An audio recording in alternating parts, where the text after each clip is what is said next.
Good morning. Welcome to our Sunday worship service. I am Michelle Hazen, and I will be your celebrant this morning. I am a lifelong UU, a church member for a few years now, and honored to be a member of the shared worship team. I'd like to extend a special welcome to those of you who are joining us for the first time. We are very glad that you are here. If you haven't already stopped in, please visit the welcome desk in the foyer and pick up a name tag and a newcomer's packet. Our welcoming committee members have yellow name tags and can point you toward additional information. And you are also invited to join Shira on the third floor immediately following the service for conversation and snacks. If you're joining us online, we'd ask that you fill out the newcomer form on the website so that we can be in touch to answer any questions that you might have. Meanwhile, our usual practice is to gather in community for coffee and conversation after the service, either downstairs in our fellowship hall or in our Zoom room.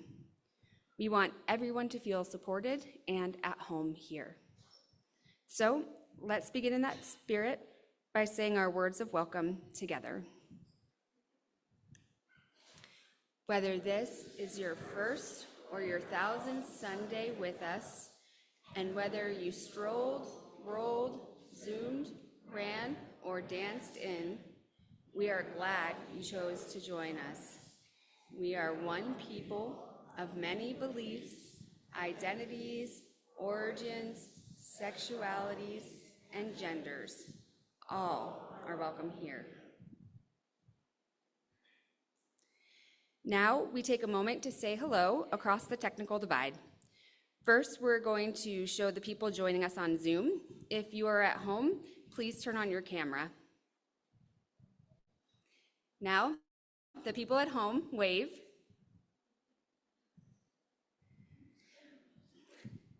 And now, people who are attending this service in the building, it's your turn to wave.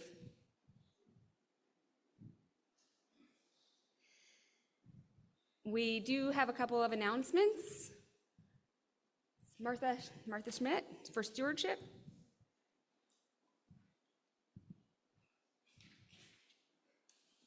Good morning. I am Martha Schmidt. I'm part of the stewardship team with Archie George and Reverend Elizabeth. Every year in the fall, we ask you, our members and friends, to fill out a pledge card with an amount of money that you agree to give to this church for the coming year. Our church operates because of the financial contributions from you, our members and friends. The salaries of our talented employees are paid by us. Reverend Elizabeth, who tells us every week that we are worthy just as we are and that we are loved. Ginger Yoder, our beloved Director of Lifespan Religious Exploration. Sam Welsh, our Music Director and Technology Wizard, who enables those who want to attend church via Zoom, which is almost as good as being here in person. Summer Stevens, Administrative Secretary, Ryan Yuri, Building Manager, and Washira Kariuki, multi-talented musically and graciously working with newcomers, UI students, and the choir. Our employees are incredible. And Alex, okay, and Alex.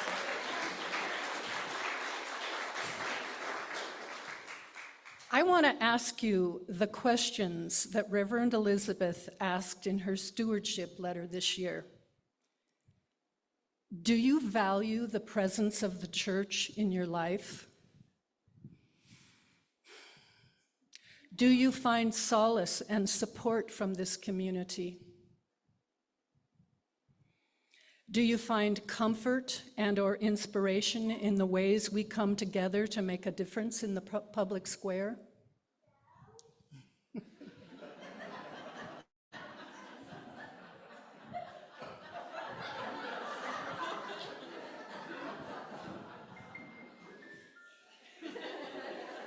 Your grandma will talk to you afterwards.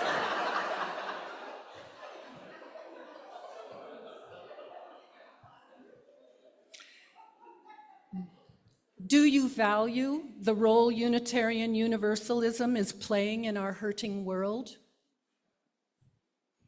Are you willing to support our larger faith community so that it can continue to influence national and international events?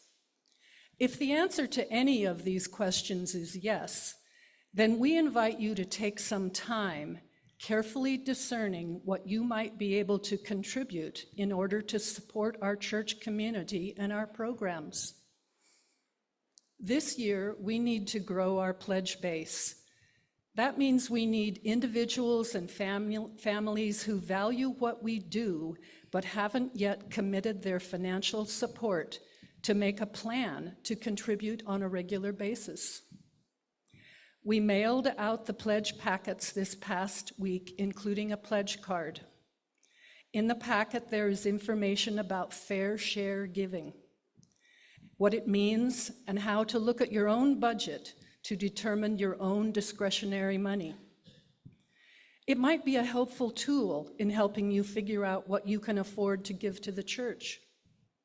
If everyone who values the church and the work of the church pitches in their fair share, we will have enough financial resources to continue to grow and thrive. Please consider becoming a fair share donor.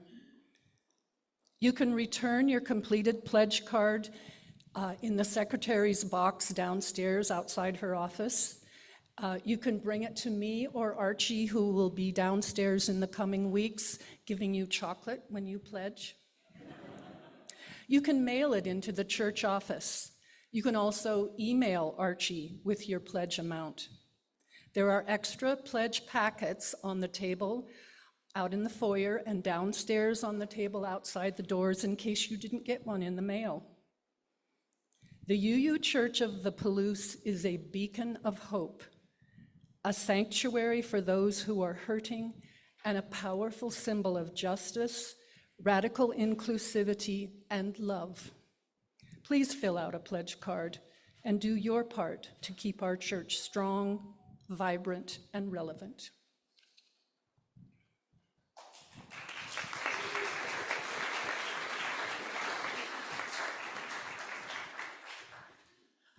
Hello. So I just have one announcement. My name is Washira. I was one of the people mentioned in the other list. Anyway, today we're talking. I want to announce that we need a few volunteers because next Sunday we are doing a Thanksgiving luncheon at the University of Idaho for the kids not going home for Thanksgiving. So we're trying to throw them a nice Thanksgiving lunch. And so today I will actually print out a physical sheet of paper where you can physically write your name and email address and whatever you feel like giving. We only need 2 volunteers to help with transport and serving as well. So if you want to volunteer with that, feel free to write your name on the piece of paper. Otherwise, have a lovely Sunday.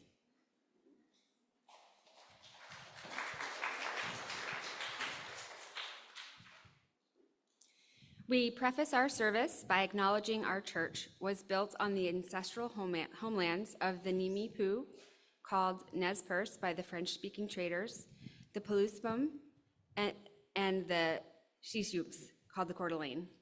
Let us pause and remember that we live on ground that is sacred, ground that was stolen, ground that cries out for justice and responsible stewardship. May our remembering help us find the courage to do our part to restore wholeness to the earth and all of her peoples. We are hoping that folks joining us via Zoom have a chalice or a candle to light and something to light it with. Let's light our chalices together.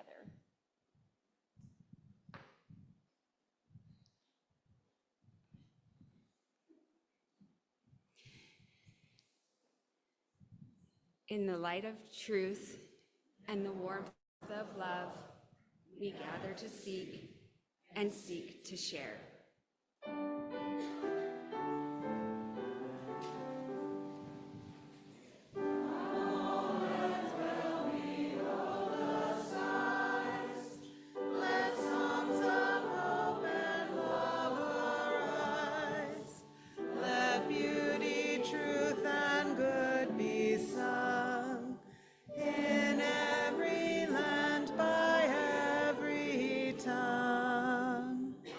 Please be seated. Good morning, everyone. I am the Reverend Dr. Elizabeth Stevens, and I am lucky enough that I get to serve you as your minister. So today we're going to be reflecting on the ways we take care, the ways we take care of ourselves, the ways we take care of one another. Now, the word care originally came from words meaning to grieve, to be present at a sickbed, or to lament. Then, in late Old English, we begin to see people using the word careful to mean paying close attention, proceeding in ways that are painstaking and circumspect, slowly and mindfully. In modern usage, to care about something or someone is to let it or them matter to us. Now, it seems to me that in these days, we would benefit from embracing all of these nuances in that simple phrase, take care. We can give ourselves permission to see what is wrong or broken and to grieve. We can strive to be thoughtful and intentional in our words and deeds. And we can live into what is truly a deep truth about our reality, what is surely a deep truth about our reality, that everything matters.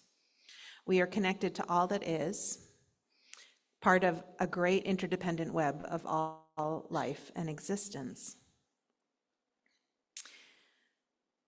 The important thing is that we understand taking care as being motivated by love, not anxiety or fear. We are more likely to speak and act in ways that make our lives, our communities, and our world more compassionate and sustainable if we are always motivated by love. Taking care empowers us, emboldens us, and helps us discern how best to use this one wild and precious life, to quote Mary Oliver, in the ways that are right and true for us as individuals and as a community. So that's what we're going to be thinking about today. But first, let's sing. I invite you to rise in body or spirit. We're going to sing hymn number 347, Gather the Spirit.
And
In our tradition, it's significant that we welcome anyone and everyone who would like to be a part of our community.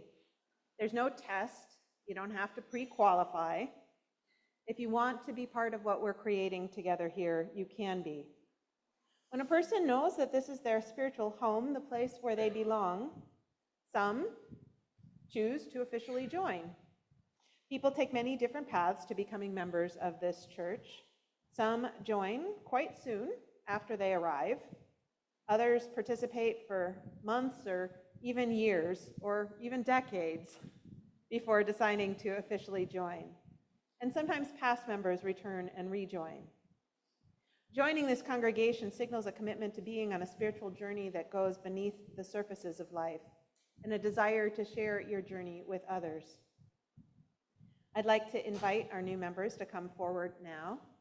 I also invite forward Michael Jennings, the president of our board, and Elizabeth Berlinger, the chair of our membership committee.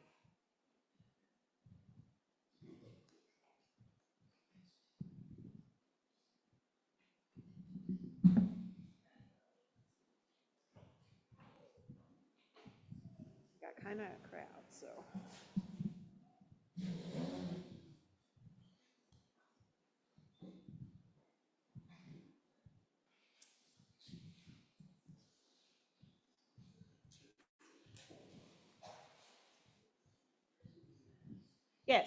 Yes, we meant you. Alex, Alex is here. Okay.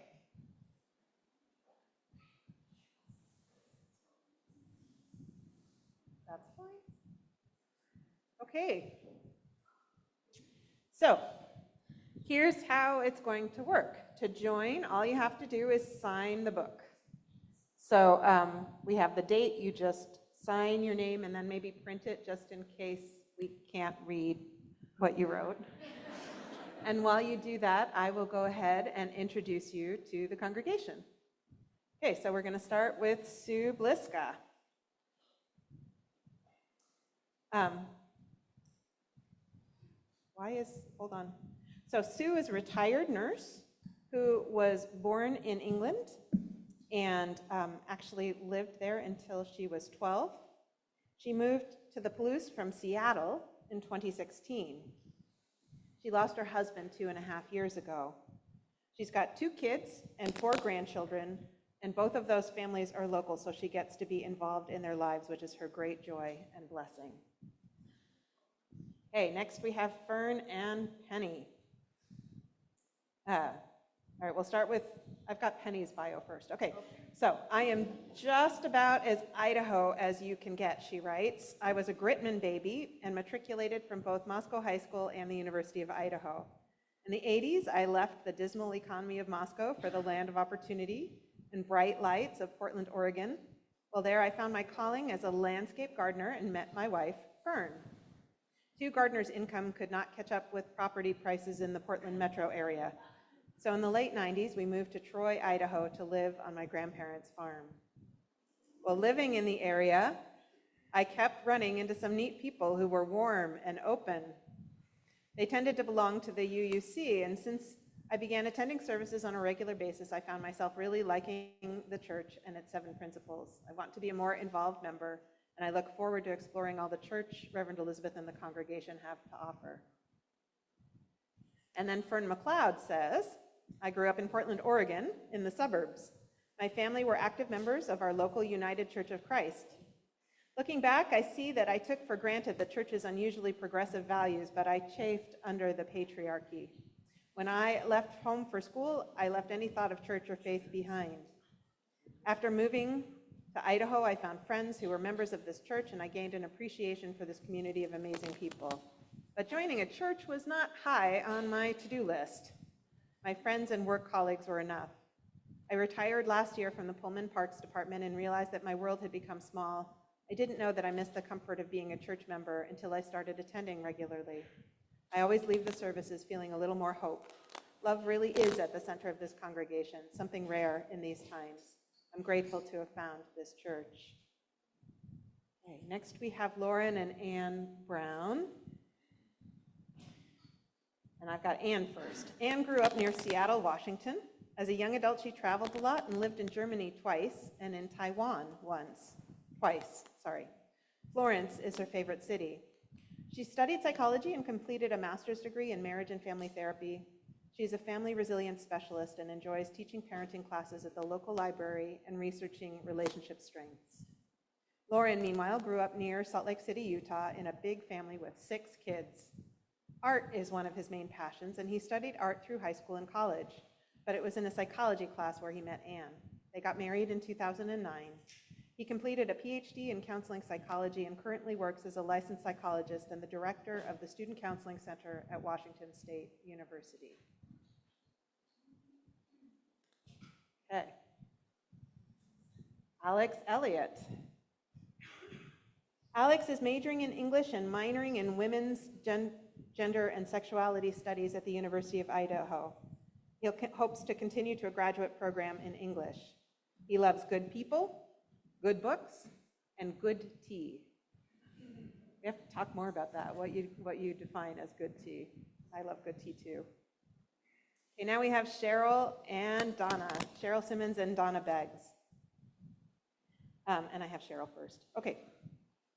Cheryl is originally from Nebraska and worked with NRCS, the old Soil Conservation Service, for some 40 years.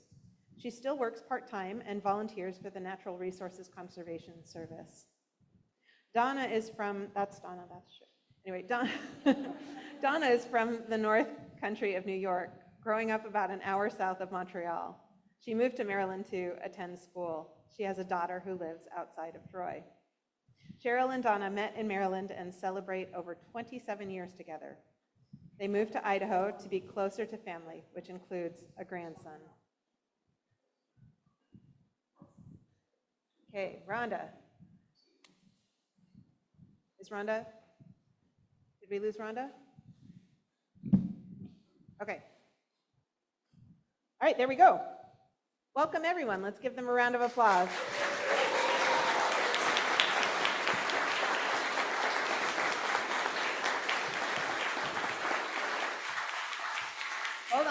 Hold on, you don't sit down quite yet unless you need to. We're not done. Because we are a covenantal faith, which means that we also covenant with one another. So if you look up on the screens, we should have the words. Here we go. Where'd the microphone go? Okay, we got that. No, I'm good. So there we go. You have accepted the responsibility of membership. You have found that you resonate with the ideas of Unitarian Universalism and that you want to commit to these ideals and to live them.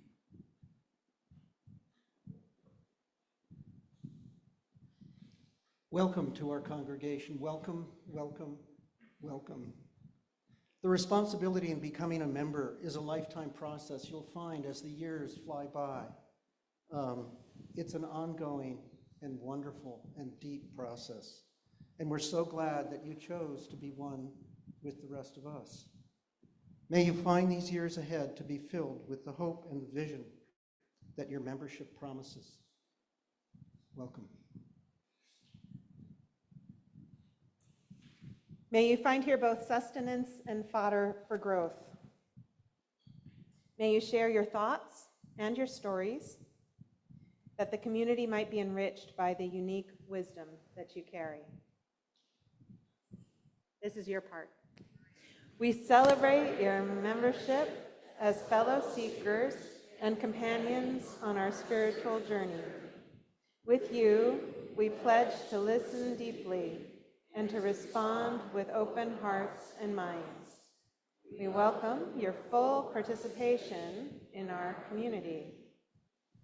New members, it's your turn. There we go.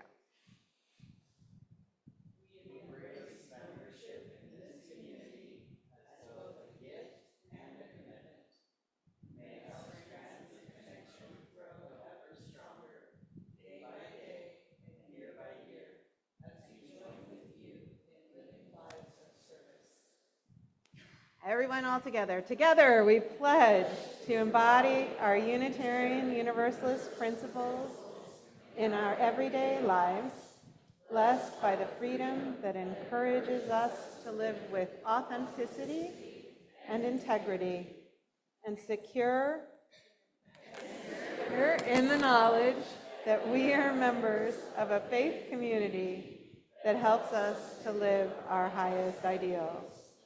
We commit to act on our belief that all are worthy and all are welcome. Okay. This is the moving around part. So we also have some children who are becoming part of our community. So the Browns are going to stay up here. The rest of the new members can go back to their seats. We can clap them on their way.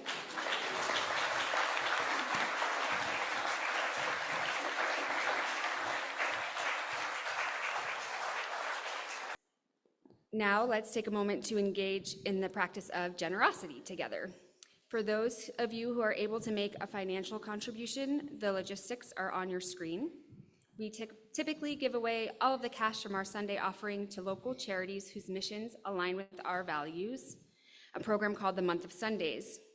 This month, the recipient is the local chapter of St. Vincent de Paul, whose mission is to help local people in need, person to person, regardless of race, nationality, religion, or sexual orientation. To donate, please include Month of Sundays on your check or from the online drop-down menu. In the spirit of love and for the continuing work of this church, we will now take some time to practice generosity together.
I invite you now to sink just a little bit deeper in the spirit of meditation or prayer, held in love. This is a piece called Gentleness in Living by the Reverend Richard Gilbert. Be gentle with one another.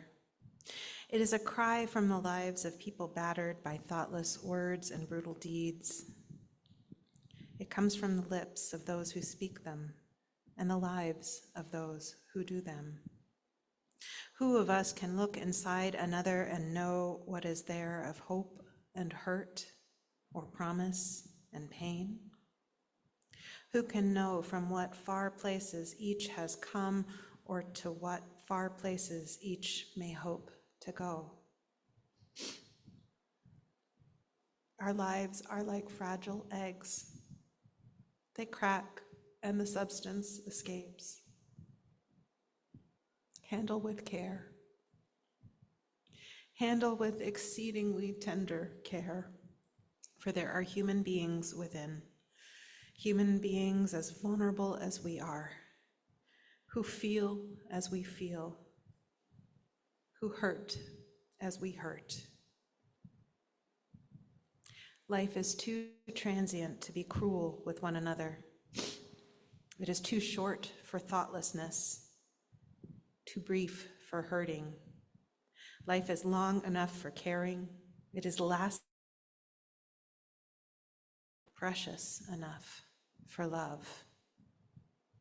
Be gentle with one another. May we rest together in the gentle silence.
If I needed you, would you come to me? Would you come to me for to ease my pain? If you needed me, I would come to you. I would swim the sea for to ease your pain. Well, the night's forlorn, and the morning's born, and the morning shines with the lights of love. And you'll miss sunrise if you close your eyes, and that would break my heart in two. If I needed you, would you come to me? Would you come to me for to ease your pain? If you needed me, I would come to you. I would swim the sea for to ease your pain.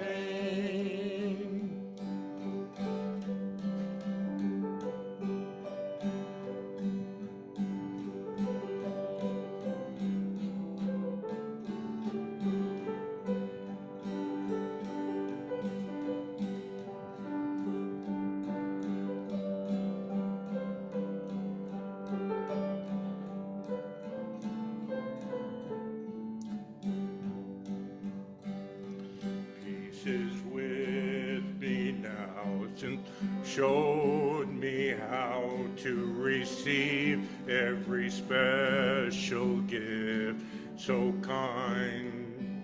Who could fail to see love's the only key, a wondrous treasure for the poor to find?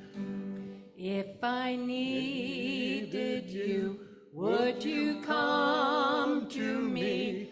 Would you come to me for to ease my pain? If you needed me, I would come to you. I would swim the sea for to ease your pain.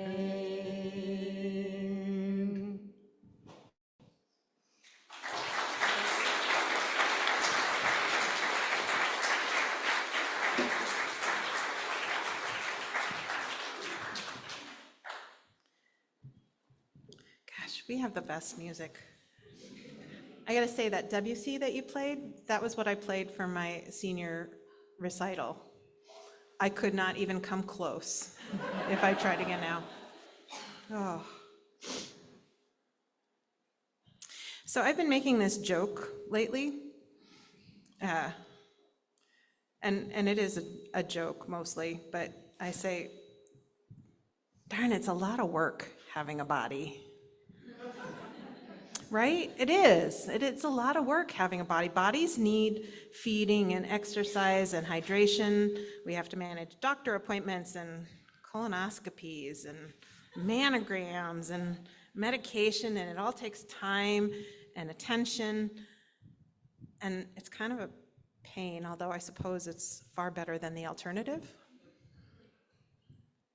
It's also a lot of work managing a home, staying informed, and it's a lot of work tending my heart and spirit so that I can stay present, engaged with life, at peace, hopeful. We need to think in all of these dimensions when we talk about self-care, which is taking care of ourselves. Now, I want to acknowledge that some of us have brains that don't really cooperate very much with taking care of ourselves. Did you know there are apps now that help with that? Like, talk about good and right and proper use of technology. There are these little game apps that help people manage their self-care. Wish they had that when I was younger, because it's sure taken me a long time to find the systems and practices that keep my life relatively functional. I call all of that process remedial adulting.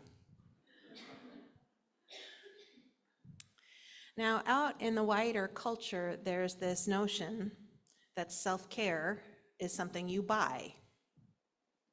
Scented candles or bath bombs or spa days or wellness retreats, you name it. There are so many people looking to make a buck off of the stress and exhaustion that, frankly, are a byproduct of living in today's dysfunctional society. Enter Pooja Lakshmin, a psychiatrist and the author of Real Self-Care. She calls all of those entrepreneurial options faux self-care and offers instead 4 principles of real self-care. The first is, not surprisingly, boundaries. Boundaries and moving past guilt. She writes, you must be assertive in prioritizing your own needs and desires. To do that, you must learn to say no and set boundaries. This often means balancing the needs of people close to you, like your partner's preference or your children's needs, with your own desires and needs. In this process, you must learn to stop being controlled by feelings of guilt, which are inevitable, but can be managed. One of the remedial adulting skills I've been working on is to actually figure out my own needs and desires.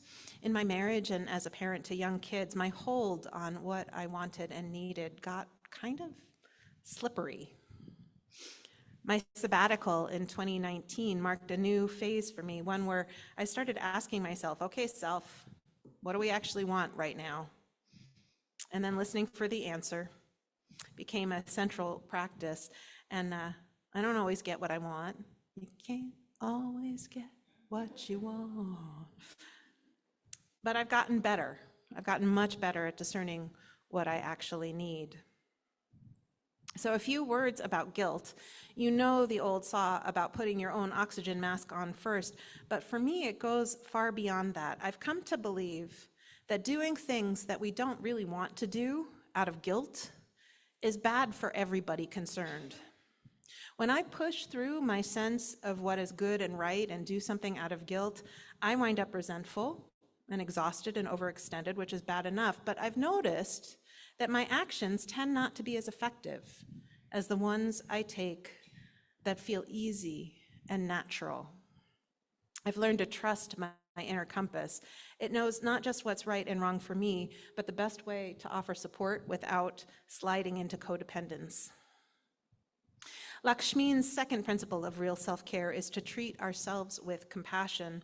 This means shifting our internal self-talk to make it kinder, as well as identifying what we need and giving ourselves permission to have it. My favorite trick for cultivating self-compassion is actually to treat myself the way I seek to treat others, sort of a reverse golden rule. Do unto myself as I typically do unto others. I ask myself questions like, would I speak to someone else this way? Would I force them to do something that would cause them harm? Would I have this judgment of someone else who made the same decision in the same situation? And usually the answer is no. So then there's the reverse golden rule. Don't do unto myself what I wouldn't do unto others. Lakshmin's third principle is about authenticity. Real self-care requires getting to know who we really are. She writes, it's a process of getting to know yourself, your real self, including your core values, beliefs, and desires. It's an internal decision-making process that requires introspection, honesty, and perseverance. You'll know you're practicing real self-care when it feels like your outsides are matching your insides. I call this being in flow. It's a feeling of being in alignment. To me, there's a component that's almost mystical. When I'm in alignment, I feel more alive and awake and present. And when I'm able to stay solid in my integrity this way, not only do I feel better, but I'm more effective across the board. Last but not least, Lakshmin writes, real self-care is an assertion of power. It requires claiming our right to self-determination, even in the face of systems of oppression that try to make us small, try to squeeze us into a box of their making, rather than allowing us to occupy our true shape. She writes, real self-care is about making yourself bigger, and in turn, shifting long-standing systems of power. We are the only ones who can give ourselves permission to practice real self-care. It's having the audacity to say, I exist and I matter. These are revolutionary acts, and it's only when a critical mass of people do this internal work that we will come to collective change in our world. So boundaries, self-compassion, integrity, and claiming our power. Real self-care. It's a far cry from $20 bath bombs. I agree with Lakshmin that they offer a path both to personal well-being and to the necessary societal change. So that's self-care, how best we take care of ourselves. What about community care, how we take care of each other? Just as the pandemic started, I came across a viral tweet by a Toronto-based community organizer and researcher Nikita Valiero that read, shouting self-care at people who actually need community care is how we fail people. I saw the tweet just before pandemic started and was intrigued enough to dig a little deeper. Nikita Valiero defines community care as people committed to leveraging their privilege to be there for one another in various ways. She writes, it's more than going to someone's art opening. It's about being committed to being there for people. It's about being there for people without them having to take the initial first step. It's about adopting an ethos of compassion and very intentionally applying that. In other words, it means embracing the responsibility to take care of each other, and not just our family and friends, not just our tribe, not just the people who look like us or act like us or think like us. Now, when I say that, When I say that we have an obligation to take care of each other, does it make you feel tired? Maybe a little overwhelmed? You know how we talk about compassion fatigue? Well, it turns out, I just learned that compassion fatigue is a misnomer. And here's why. I'm going to tell you a story that was told to me. A researcher who wanted to understand the neurobiology of compassion hooked a renowned Buddhist, famous for his amazing open-heartedness, up to an EEG machine and asked him to begin his compassion practice. She expected to see his mirror neurons firing, indicating he was experiencing vicarious stress and vicarious pain. But it turns out that's not what happened. His pain centers remained quiet.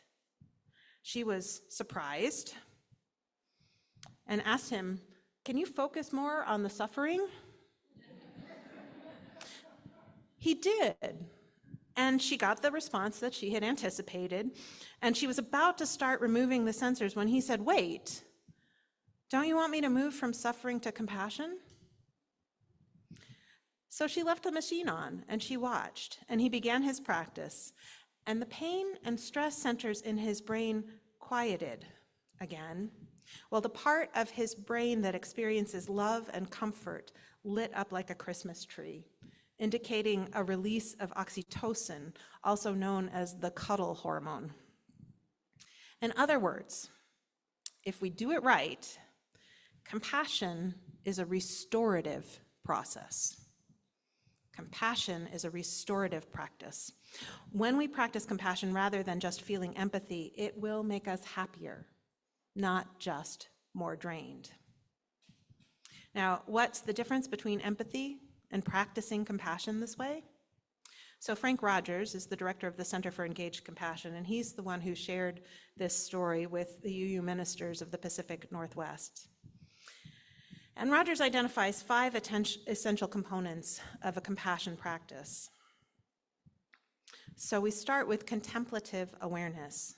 He writes, "Usually when persons relate to one another, we do so through instinctive reactivities conditioned by our own needs, desires, prejudices, and conditionings. We do not so much see other persons on their own terms, rather we perceive them through the lenses of our own various agenda. They are objectified pawns in our personal projects, not multidimensional subjects with depth and uniqueness. Contemplative awareness, as Walter Burghardt has classically defined it, entails a long, loving look at the real." So I've talked about this before as the I-thou shift. This is Martin Buber. We shift from I-it, where we relate to others as objects, to I-thou, relating to one another as sacred subjects, right? So that's where we start. The second component is empathic care. Rogers writes, "In contrast to the indifference, coldness, and rational detachment of the unmoved, the compassionate person allows another's pain or joy to reverberate within one's deepest core, such that they are moved to pathos before the other's suffering, or stirred to delight before their flourishing. Once more, the recipient knows the difference. In attachment language, the recipient feels felt. They feel got. They feel like someone gets what they feel and gets it to the point of caring."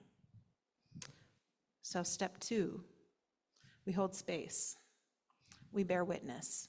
We listen deeply. The third component he calls all-accepting presence. At the core of compassion is a quality of presence that is non-judgmental, all-embracing, and sympathetically understanding about the conditions and causes that give rise to the recipient's experience. Like the mother cradling her child, the womb-like love of compassion carries no hint of shame, critique, aversion, or belittlement. So we hold in love. No judging, no fixing, no advising, just acceptance. The fourth component is a desire for flourishing.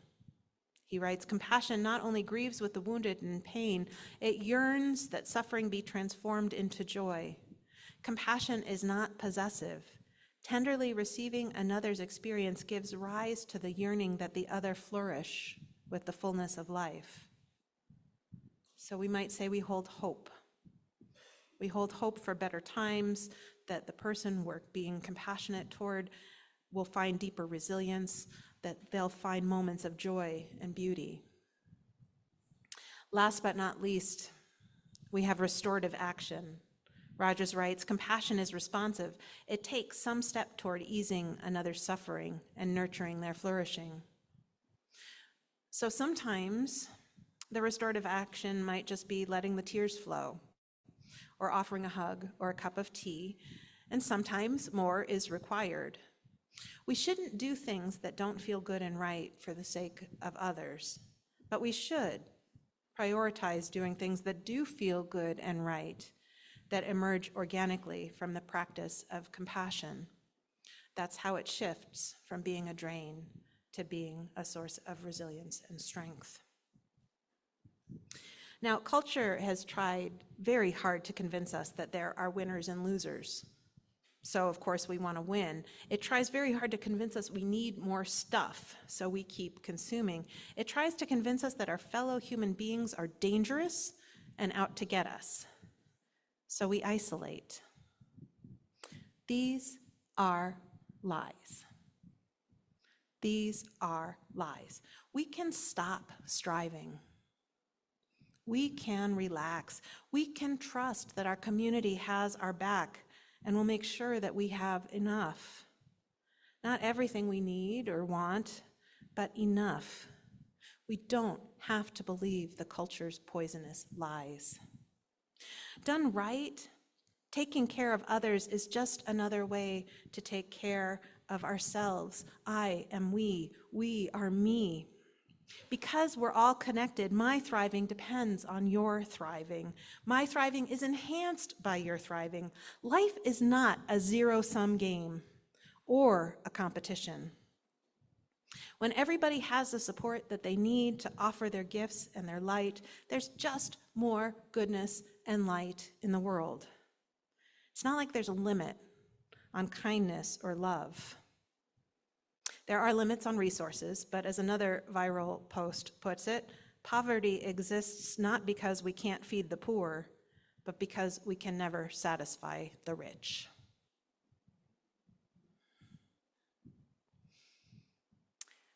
There's another reality underneath this one. It's waiting to emerge, and it's woven out of compassion and love.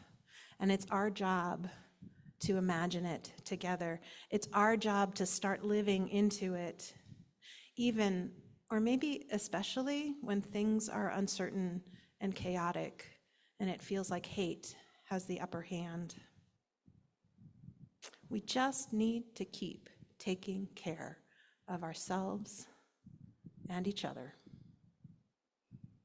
Okay? Okay. So be it, and blessed be. I invite you to rise in body or spirit. We're going to sing hymn number 1017, Building a New Way.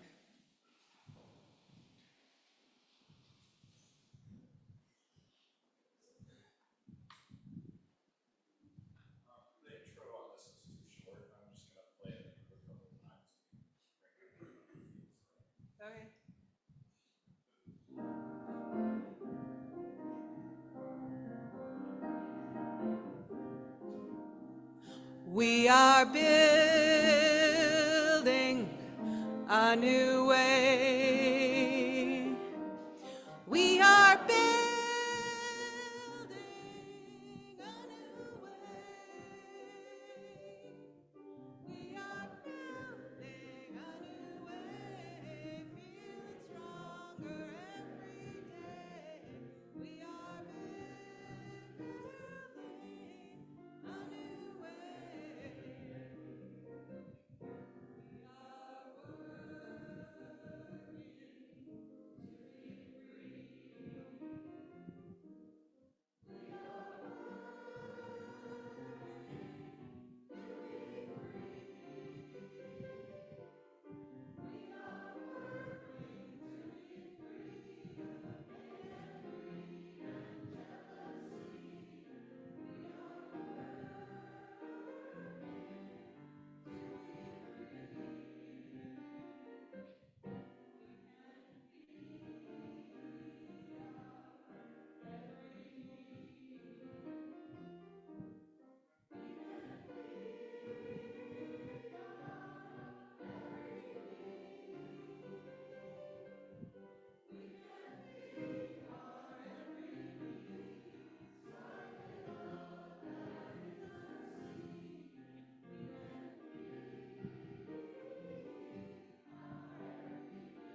strapped in the rear-facing car seat.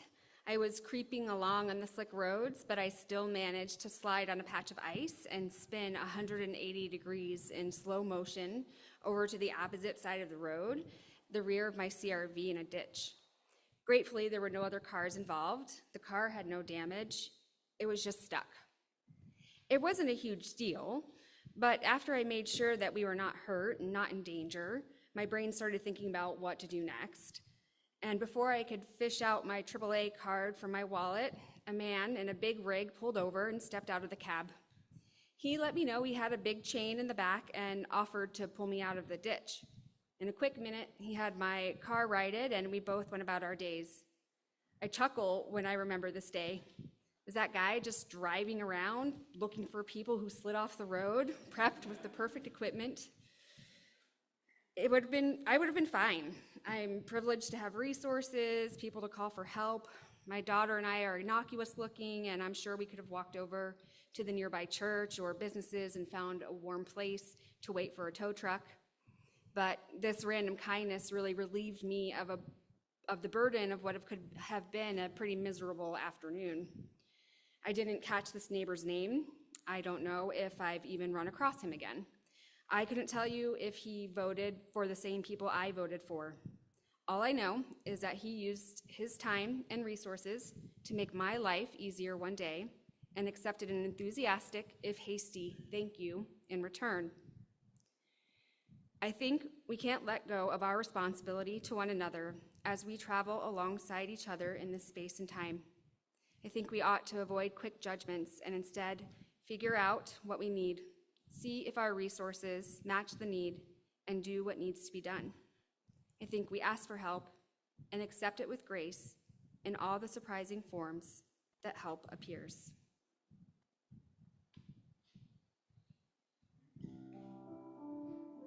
Let's sing now our musical benediction.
I know it doesn't always feel like enough.